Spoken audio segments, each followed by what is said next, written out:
بسم اللہ الرحمن الرحیم۔ الصلاۃ والسلام علیکہ یا سیدی یا رسول اللہ وعلی آلک و صحابک یا حبیب اللہ۔ الصلاۃ والسلام علیکہ یا راحت العاشقین، الصلاۃ والسلام علیکہ یا خاتم النبیین۔ ناظرین، حضرت ابوبکر صدیق رضی اللہ تعالیٰ عنہ فرماتے ہیں کہ درود پاک صلی اللہ علیہ وآلہ وسلم اتنی تیزی سے انسان کے گناہوں کو مٹاتا ہے کہ اتنی تیزی سے پانی بھی آگ کو نہیں بجھاتا۔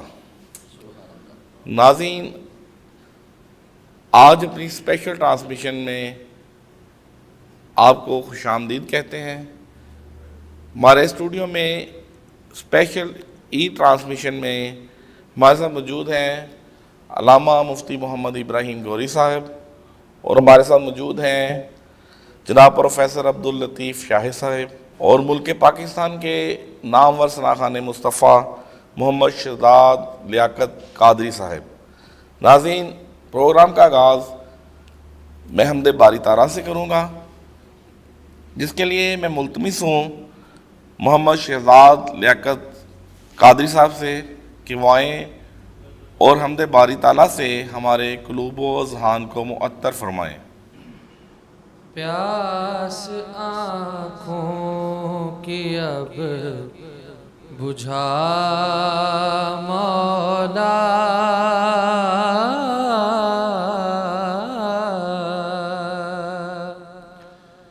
پیاس آنکھوں کی اب بجھا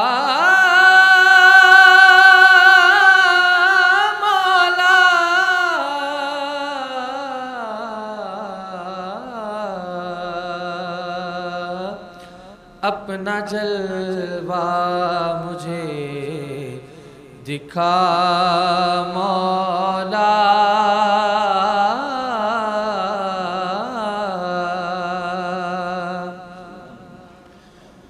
سامنے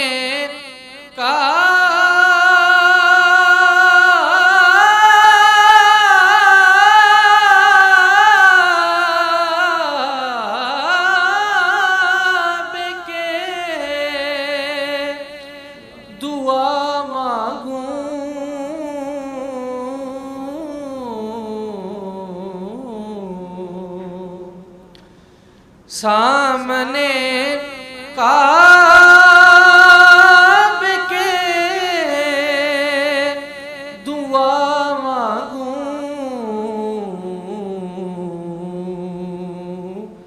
بخش دے میری ہر خطا مولا،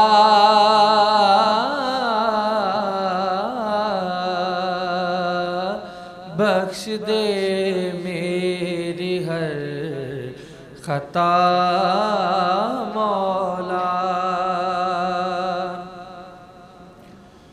میں تیرے دین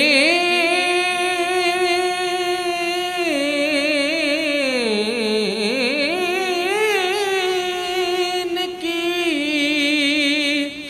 کروں تبلیغ،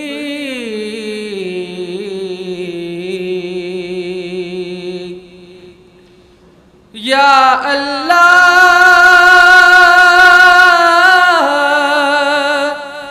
یا اللہ یا اللہ، میں تیرے دین کی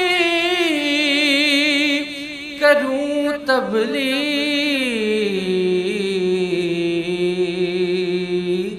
اپنا پرچم مجھے تھما مولا،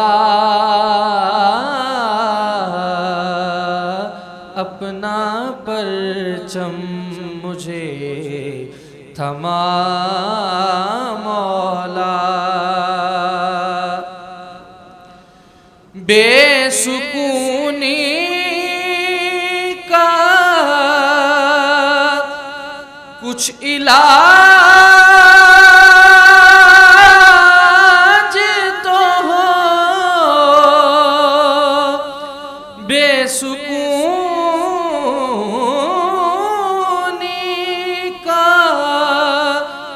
کچھ علاج تو ہو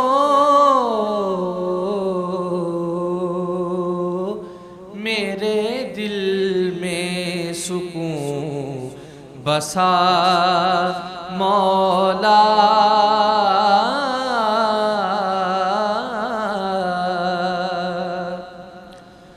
شاہ کے دل سے روشنی پھوٹے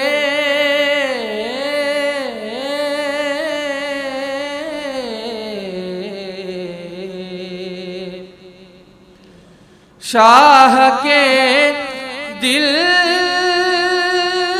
سے روشنی پھوٹے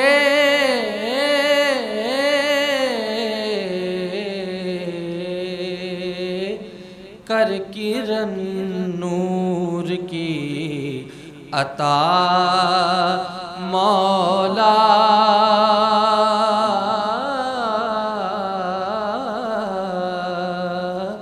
اپنا جلوہ مجھے دکھا مولا پیاس آنکھوں کی اب بجھا مولا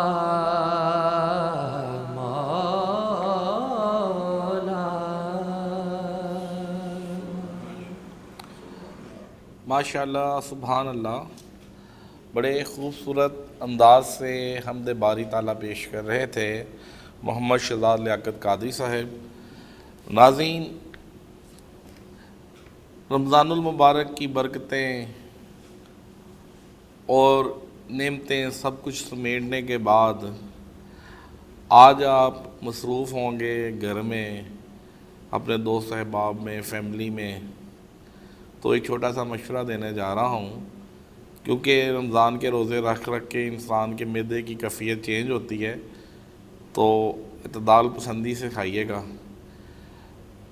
ناظرین، حضرت انس رضی اللہ تعالیٰ عنہ فرماتے ہیں کہ رسول اللہ صلی اللہ علیہ وآلہ وسلم عید الفطر کے دن باہر تشریف نہ لے جاتے جب تک طاق عدد کھجوریں نہ کھا لیتے۔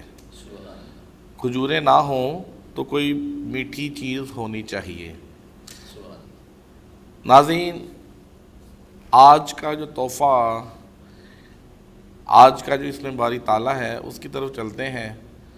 تو آج بھی میں آپ کو وظیفہ بتاؤں گا، اس پہ عمل کیجئے گا، انشاءاللہ العزیز اللہ تعالیٰ برکت دے گا۔ آج کا جو اس پہ باری تعالیٰ ہے وہ ہے الوہابو۔ اس کا لفظی مطلب ہے سب کو عطا کرنے والا۔ اس کا وظیفہ کچھ یوں ہے کہ فکر و فاقہ میں گرفتار انسان یا وہابوں کا کثرت سے ورد کرے۔ جیسا کہ آپ کو میں پہلے بھی بتا چکا ہوں کہ علماء کرام اس بات پہ متفق ہیں کہ کثرت سے ذکر کرنا 313 مرتبہ پڑھنے کو ہی کہا جاتا ہے۔ یا چاشت کی نماز کے آخری سجدہ میں 40 مرتبہ پڑھے تو انشاءاللہ اللہ تعالیٰ فکر و فاقہ سے نجات دے دے گا۔ اور اس کی دوسرا فائدہ میں آپ کو بتانا جا رہا ہوں، اگر کوئی خاص حاجت درپیش ہو تو گھر یا مسجد کے صحن میں 3 بار سجدہ کر کے ہاتھ اٹھائے اور 100 مرتبہ یہ اس میں باری تعالیٰ پڑھے تو انشاءاللہ العزیز حاجت ضرور پوری ہوگی۔ جب آپ نے وظیفہ کرنا ہے تو یا وہابو کے نام سے کرنا ہے۔ ناظرین، جیسے پہلے میں آپ کو بتاتا آ رہا ہوں، پھر بتاؤں گا کہ جب آپ وظیفہ کریں تو اس بات کو یقین سے کریں کہ آپ نے وضو کیا ہوا ہے، سر ڈھانپا ہوا ہے، اور وہ جگہ جہاں آپ وظیفہ کر رہے ہیں وہ جگہ پاک صاف ہے، اور اعتقاد کے ساتھ وظیفہ کریں خوش و خضوع کے ساتھ اللہ تعالیٰ کا نام پکاریں، میں آپ کو اس بات کی گارنٹی دیتا ہوں کہ اللہ تعالیٰ ضرور آپ کے مسائل کے حل نکال دیں گے۔ اور میں بھی آپ سے اپیل کرنے جا رہا ہوں کہ آپ اپنے رفقا میں، اپنے دوستوں میں، پڑوسیوں میں، عزیز و اقارب میں ہمارے بتائے ہوئے وظائف بتائیے، شیئر کیجیے ان کے ساتھ، تاکہ انہیں بھی فائدہ مل سکے۔ ناظرین، میری طرف سے میرے سب دیکھنے والوں کو عید مبارک۔ میں اپنے علماء کرام کو بھی عید مبارک کہوں گا اور اپنے خان مصطفیٰ کو بھی عید مبارک کہوں گا۔ آپ کو بھی بہت بہت مبارک۔ جی جزاک اللہ خیر، مبارک جی۔ حضرت جابر رضی اللہ تعالیٰ عنہ سے روایت ہے کہ رسول اللہ صلی اللہ علیہ وآلہ وسلم عید کے دن راستہ بدل کر عیدگاہ میں تشریف لے کر جاتے اور واپسی پر بھی راستہ بدلتے۔ ناظرین، حضرت عائشہ رضی اللہ تعالیٰ عنہ روایت کرتی ہیں کہ میرے پاس میرے والد محترم حضرت ابو بکر صدیق رضی اللہ تعالیٰ عنہ تشریف لائے تو میرے پاس 2 بندیاں یعنی کہ نوکرانیاں ڈفلی بجا رہی تھیں، اور ایک اور روایت کے مطابق یہ ہے کہ جنگ باش جو ہے اس میں انصار نے جو الفاظ پڑھے تھے وہ گا رہی تھیں۔ اس وقت رسول اللہ صلی اللہ علیہ وآلہ وسلم چادر اوڑے آرام فرما رہے تھے، تو حضرت ابو بکر صدیق رضی اللہ تعالیٰ عنہ نے ان کو ڈانٹا کہ آپ کو پتہ نہیں کہ نبی کریم صلی اللہ علیہ وآلہ وسلم آرام فرما رہے ہیں؟ تو نبی کریم صلی اللہ علیہ وآلہ وسلم نے فرمایا، اے ابو بکر صدیق رضی اللہ تعالیٰ عنہ، انہیں کچھ نہ کہو، کیونکہ عید کا دن ہے۔ اور ایک روایت میں یہ بھی کہا گیا کہ آپ کریم آقا صلی اللہ علیہ وآلہ وسلم نے فرمایا، ہر قوم کا ایک تہوار ہوتا ہے اور یہ ہماری عید ہے۔ ناظرین، ہمارے ساتھ اسٹوڈیو میں موجود ہیں ہمارے علماء کرام، میں ان سے سوالات لوں گا آج پہلے سیشن میں ہی۔ تو میرا مفتی محمد ابراہیم گوری صاحب سے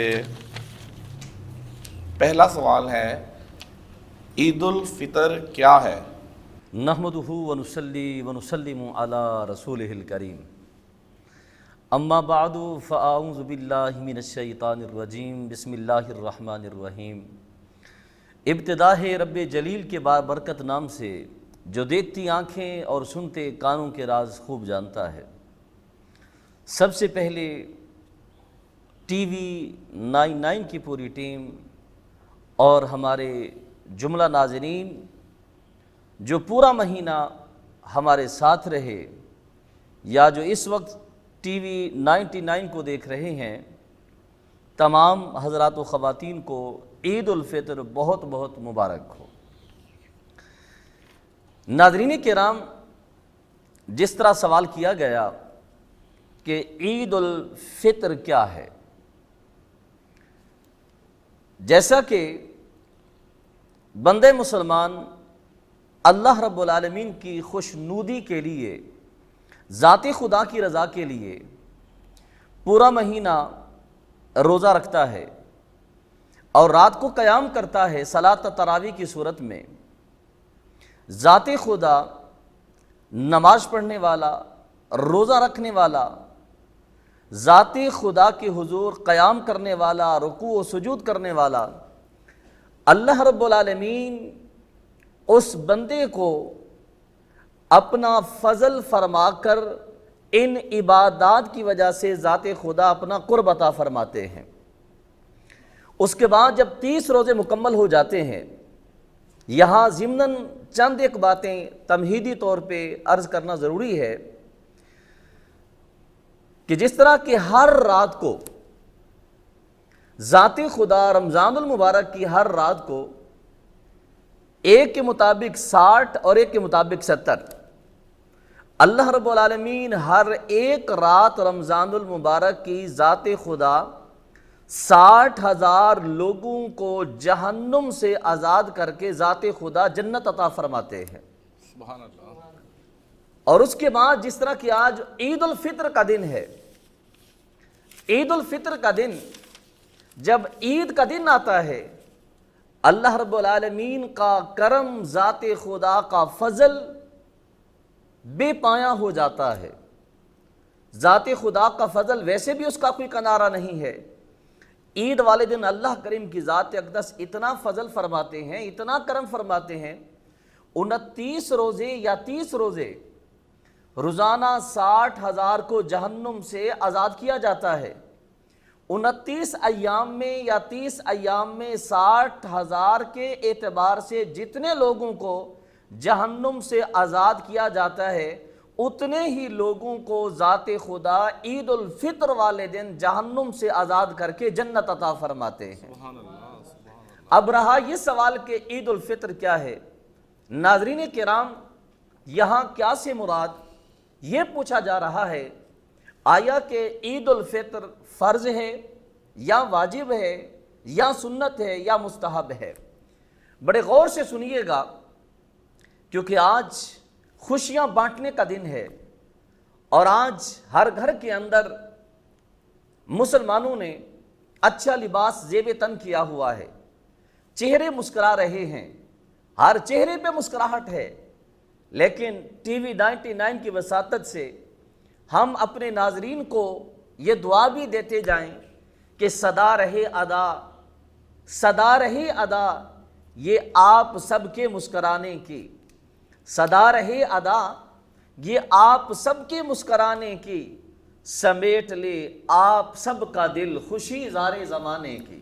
ناظرین کرام، عید الفطر کی نماز جو ہے یہ واجب ہے، یہ فرض بھی نہیں ہے، اور یہاں پہ اس بات کا ازالہ کرتے چلیں کہ آج ہمارے ملک پاکستان میں کچھ اہم عہدوں پہ فائز لوگ، ذمہ دار لوگ، جنہوں نے غیر ذمہ داری کا مظاہرہ کرتے ہوئے ایک بیانیہ جاری کیا جس میں یہ کہا گیا کہ عید الفطر کی نماز اگر محلے میں سے اگر کوئی ایک بندہ بھی ادا کر لے گا تو سب کی طرف سے ادا ہو جائے گی، ایسی بات ہرگز نہیں ہے۔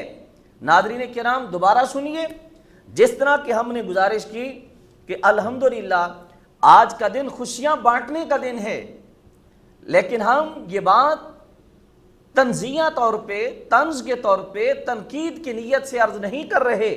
ہاں، آپ احباب کی ذمہ داری ہے، آپ ملک پاکستان کے امور چلائیں، علماء مداخلت نہیں کریں گے۔ آپ ملک پاکستان کے حوالہ سے اگر آپ کوئی ترمیم پیش کرتے ہیں، ترمیم کی جاتی ہے کسی بھی قانون کے حوالہ سے، آپ کو اجازت کلی ہے، آپ پورا حق آپ کو حاصل ہے، لیکن خدارا دین کے حوالہ سے آپ کو جس چیز کا علم نہیں ہے تو اپنی طرف سے آپ ایسی بات مت کیجئے، ہرگز نہ کیجئے کہ جس سے لوگ بجائے صراط مستقیم پہ آنے کے لوگ گمراہ ہوں۔ فرض کفایہ کے بارے میں یہ حکم ہے، اگر محلے میں سے کوئی ایک شخص ادا کر لیتا ہے، باقی اگر کسی وجہ سے ادا نہیں کر پاتے تو سب کی طرف سے وہ ادا ہو جاتا ہے۔ لیکن عید کی نماز کیونکہ یہ واجب ہے، اس صورت میں جب تک فرد واحد ادا نہیں کرے گا گھر کا ہر فرد، تو یاد رکھنا محلہ تو درکنار، گھر کے اندر اگر 8 افراد ہیں، اگر ایک ادا کرے گا تو ایک کی طرف سے ادا ہوگی، 2 ادا کریں گے تو 2 کی طرف سے ادا ہوگی، اگر سارے ادا کریں گے تو سب کی طرف سے ادا ہوگی۔ لہٰذا ملک پاکستان کے وہ ذمہ دار شخص جنہوں نے یہ بیان دیا، ہم بالکل علماء اس کی تائید نہیں کرتے، تقلید نہیں کرتے، بلکہ ٹی وی 99 کی وساطت سے ہم ان کے اس بیانیہ کی تردید کرتے ہیں۔ امید ہے کہ وہ اپنی اصلاح کر لیں گے، لہٰذا بات اچھی طرح سمجھ آ چکی ہوگی کہ عید الفطر کی نماز یہ واجب ہے۔ ناظرین، عید الفطر کے بارے میں بتا رہے تھے مفتی محمد ابراہیم گوری صاحب۔ عید کے معنی خوشی اور مسرت کے ہیں۔ صدقہ فطر فرض ہے، صدقہ فطر نماز عید سے قبل ادا کرنا چاہیے، ورنہ عام صدقہ شمار ہوگا۔ صدقہ فطر ہر مسلمان مرد عورت چھوٹے بڑے سب پر فرض ہے۔ صدقہ فطر کی مقدار 1 صاع ہے جو 2.25 سیر یا 2.5 کلو گرام کے برابر ہے۔ گیہوں، چاول، جو، کھجور یا پنیر میں سے جو چیز زیر استعمال ہے وہی دینی چاہیے۔ صدقہ فطر ادا کرنے کا وقت آخری روزہ افطار کرنے کے بعد شروع ہوتا ہے، لیکن نماز عید سے پہلے تک ادا کیا جا سکتا ہے، جبکہ اس کی مقدار مندرجہ بالا اجناس کی نسبت سے ہے، البتہ اس کے برابر قیمت کا کیش بھی دیا جا سکتا ہے۔ مجھے امید ہے کہ آپ سب لوگ صدقہ فطر ادا کر چکے ہوں گے، اور جنہوں نے نہیں کیا وہ ادا کر دیں اس نیت کے ساتھ کہ میں صدقہ فطر ہی ادا کر رہا ہوں، صدقہ تو ادا ہو جائے گا نا آپ کا۔ ناظرین، ہمارے ساتھ مفتی محمد ابراہیم صاحب بیٹھے ہوئے ہیں، ان کے ساتھ میرا اگلا سوال ہے کہ اگر عید الفطر کی نماز میں شمولیت کے دوران کسی بندے سے اس کی پہلی رکعت میں شمولیت یا پہلی جو تکبیریں کہی جاتی ہیں شمولیت نہ ہو سکے تو کیسے شامل ہونا چاہیے یا اسے کیسے ادا کیا جا سکتا ہے؟ جی بسم اللہ الرحمن الرحیم۔ سب سے پہلے تو ہم ناظرین کرام کو اس بات کی طرف ضرور لے کے آئیں گے، ہمارے معاشرے کو یہ وتیرہ، یہ طریقہ چھوڑنا ہوگا۔ ہم نے ایک روٹین بنا لی ہے، چاہے وہ نماز جمعہ ہو، وہ نماز عید الفطر ہو، یا وہ نماز عید الاضحیٰ ہو۔ ہمارے ہاں کیا ہوتا ہے، ہم نے تب گھر سے نکلنا ہوتا ہے جب ہمارے پروفیسر صاحب، ہمارے خطیب صاحب، مفتی صاحب وہ اردو والا خطبہ جس کو ہم خطاب کہتے ہیں وہ مکمل کر چکے ہوں، اور اس کے بعد وہ جمعۃ المبارک کے عربی خطبے وہ شروع کرتے ہیں، تو تب ہم نے دوڑ لگانی ہوتی ہے۔ خدارا یہ طریقہ کار چھوڑ دیجئے۔ پہلی بات تو یہ کہ کریم آقا علیہ الصلوۃ والتسلیم نے منع فرمایا، فرمان مصطفیٰ صلی اللہ علیہ وسلم ہے، جماعت اگر کھڑی بھی ہو چکی ہے، جماعت کے لیے امام صاحب کھڑے ہو چکے ہیں، مقتدی حضرات بھی کھڑے ہو چکے ہیں، ہمارے ہاں کیا ہوتا ہے، دیکھنے میں آتا ہے کہ لوگ دوڑنا شروع کر دیتے ہیں، لوگ بھاگنا شروع کر دیتے ہیں۔ کریم آقا علیہ الصلوۃ والتسلیم نے اس سے منع فرمایا۔ اب رہا جو ہمارا اصل سوال، اگر کوئی مقتدی کسی وجہ سے اگر تاخیر کا شکار ہو گئے، لیٹ ہو گئے، اور کوئی ایسا عذر کہ انہوں نے دور سے آنا تھا، گاڑی خراب ہو گئی، یا کوئی اور وجہ بھی ہو سکتی ہے، فی زمانہ جس طرح کہ اس دن اگر لائٹ چلی گئی ہے، گھر میں پانی نہیں تھا، یا ان کے کپڑے جو ہیں وہ پریس نہیں ہوئے تھے، وہ اس انتظار میں تھے لائٹ آتی ہے میں غسل کروں گا، غسل کر کے اتنی دیر میں کپڑے بھی استری ہو جائیں گے، دوبارہ میں مسجد کی طرف جاؤں گا، کوئی بھی عذر کسی بھی وجہ سے وہ لیٹ ہوئے، اب جب مسجد میں گئے تو پہلی رکعت جو ہے وہ جا چکی ہے، پہلی رکعت مکمل ہو چکی ہے، حضرت صاحب، امام صاحب، خطیب صاحب اب دوسری رکعت کے لیے کھڑے ہو چکے ہیں۔ اب اس صورت میں وہ کیا کریں گے؟ اس صورت میں وہ یہی کریں گے، سب سے پہلے نیت کریں گے، اگر وہ کلمات اردو میں ادا کر لیتے ہیں تب بھی ٹھیک ہے، مطلب کہ 2 رکعت نماز عید الفطر واجب زائد 6 تکبیروں کے یا ساتھ 6 تکبیروں کے، منہ طرف قبلہ شریف کے بندگی اللہ تعالیٰ کی، پیچھے اس امام کے اللہ اکبر، یہ کلمات ادا کر لیتے ہیں تب بھی ٹھیک ہے۔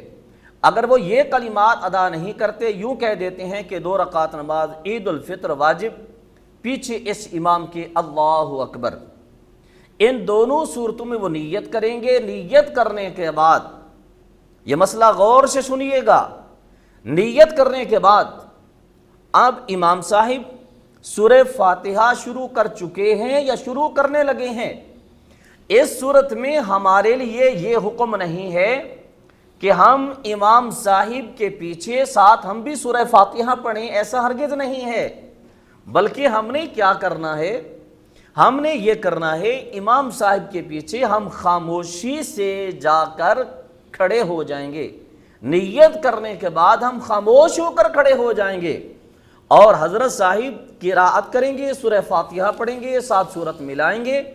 وہ مقتدی جس کو مسبوق کہا جاتا ہے، بعد میں آنے والا، جس کی ایک رکعت یا زیادہ رکعتیں رہ گئی ہوں، وہ کیا کریں گے، امام صاحب کے پیچھے کھڑے ہو کر قرات کو سنیں گے، اور امام صاحب رکوع کے بعد سجدہ میں جانے سے پہلے پھر کیا کریں گے، عید الفطر ہو یا عید الاضحیٰ، تکبیرات کہیں گے، اور وہ مقتدی بھی تکبیرات ساتھ کہیں گے، رکوع میں چلے جائیں گے، پھر اس کے بعد سجدے کی طرف جائیں گے تکبیرات کے بعد۔ اور کیا ہوگا، امام صاحب جب دوسری رکعت میں التحیات پہ بیٹھیں گے، جس کو قعدہ کہا جاتا ہے، اگر 2 رکعت نماز ہو تو یہ قعدہ اخیرہ ہوگا، اگر 4 رکعت والی کوئی بھی نماز ہو تو وہ قعدہ اولا، دوسری رکعت کا قعدے کو کہا جاتا ہے، اور 4 رکعت والی نماز جو ہے اس کی چوتھی رکعت کو قعدہ اخیرہ کہا جاتا ہے۔ اب عید الفطر میں کیونکہ 2 رکعتیں ہیں، اب وہ جب التحیات پہ بیٹھیں گے تو وہ مقتدی جن کی 1 رکعت رہ گئی تھی وہ کیا کریں گے، محمدن عبدہ ورسولہ تک پڑھ کر وہ خاموش ہو جائیں گے، اس سے آگے نہیں پڑھیں گے۔ جب امام صاحب دائیں جانب سلام پھیریں گے وہ بیٹھے رہیں گے، امام صاحب جب بائیں طرف سلام پھیریں گے تو پھر وہ کیا کریں گے، فوراً کھڑے ہو جائیں گے، اللہ اکبر کہہ کر وہ کھڑے ہو جائیں گے۔ اب اس صورت میں ان کی جو 1 رکعت رہ گئی تھی، 1 رکعت ان کی جو رہ گئی تھی، اس رکعت کو وہ مقتدی، وہ صاحب مکمل کریں گے۔ اب سوال یہ پیدا ہوتا ہے، اب وہ شروع کہاں سے کریں گے؟ جی ہاں، وہ ثنا سے ہی شروع کریں گے، ثنا مین سبحانک اللہم سے شروع کریں گے، اور ثنا پڑھ کے اس کے بعد کیا ہوتا ہے، ولا الہ غیرک تک پڑھ کر عید الفطر ہو یا عید الاضحیٰ ہو، اس کے بعد تکبیرات کہی جاتی ہیں۔ اب اس صورت میں وہ مقتدی جن کی 1 رکعت چلی گئی تھی، اب وہ اپنی رکعت کو مکمل کریں گے، تکبیرات کہیں گے، اور اس کے بعد سورہ فاتحہ پڑھیں گے، ساتھ قرات کریں گے اور نماز کو وہ مکمل کریں گے۔ بعض نے یہ بھی کہا کہ وہ تکبیرات کے دوران ہاتھ نہیں اٹھائیں گے، لیکن زیادہ بہتر یہی ہے وہ تکبیرات بھی کہیں گے اور ہاتھوں کو اٹھانا بھی چاہیے، جس طرح باقی نمازوں میں مسبوق آنے والا نمازی اپنی نماز کو مکمل کرتا ہے۔ عید الفطر اور عید الاضحیٰ میں 1 رکعت جس کی گزر چکی ہو، یہاں پہ شامل ہونے والا نمازی بھی اسی طرح اپنی نماز کو مکمل کرے گا۔ یہ بھی بتائیے کہ اگر وہ شامل اس وقت ہوتا ہے جب سلام پھیرنے کا ٹائم ہوتا ہے، دونوں رکعتیں ہی نکل جاتی ہیں۔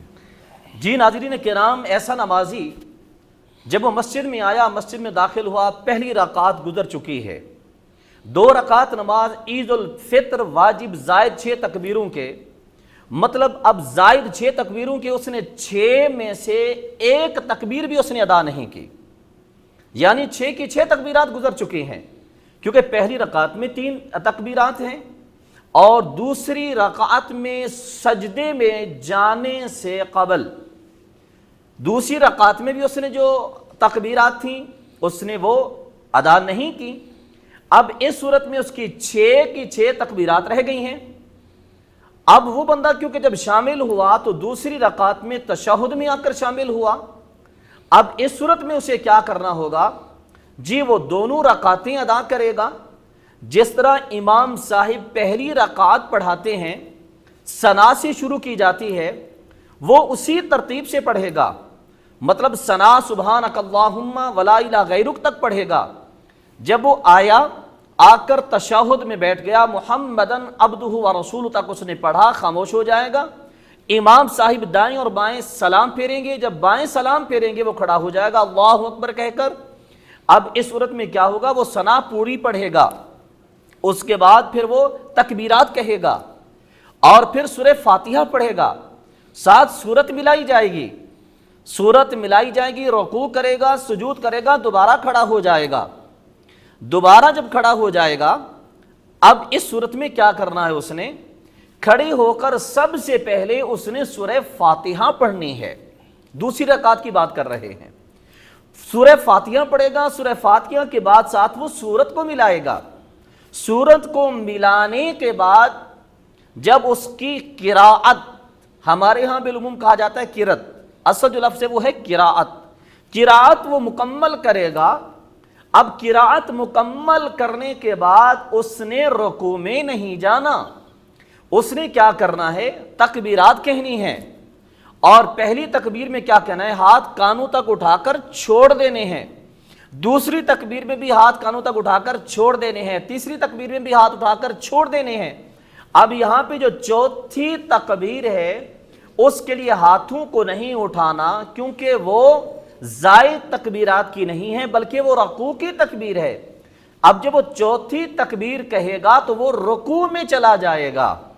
اب اس صورت میں رکوع اور سجود کرنے کے بعد وہ اپنی نماز کو مکمل کریں گے۔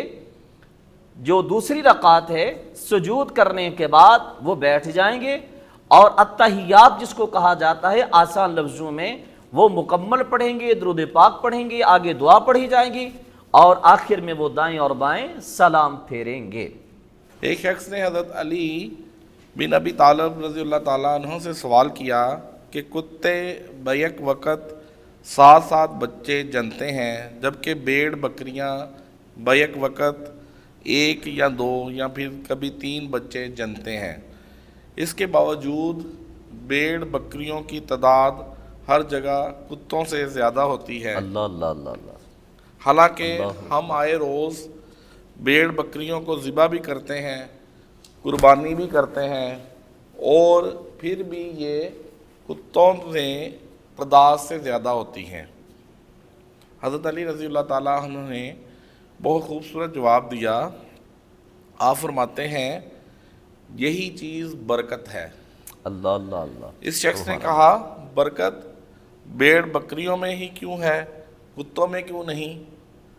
آپ فرماتے ہیں بھیڑ بکریاں رات کے شروع میں سوتی ہیں اور رحمت یعنی فجر کے وقت جاگتی ہیں، سبحان اللہ، تو برکت کو پا لیتی ہیں، سبحان اللہ۔ مگر کتے ساری رات بونک کر فجر کے قریب سو جاتے ہیں اللہ اللہ اللہ، اور رحمت اور برکت سے محروم رہ جاتے ہیں۔ اللہ اللہ اللہ۔ میں تمہیں نصیحت کرتا ہوں کہ رات کو جلد سو جاؤ، سو صبح جلد اٹھو، یہی رزق اور اولاد میں برکت کا ذریعہ ہے۔ سبحان اللہ۔ ناظرین، پروگرام میں وقت ہوتا ہے چھوٹے سے وقفے کا، کہیں مت جائیے گا۔ ہمارے ساتھ موجود ہیں عالم دین مفتی محمد ابراہیم گوری صاحب اور پروفیسر عبداللطیف شاہ صاحب، ماشاء اللہ۔ تو جڑے رہیے ٹی وی 99 کے ساتھ۔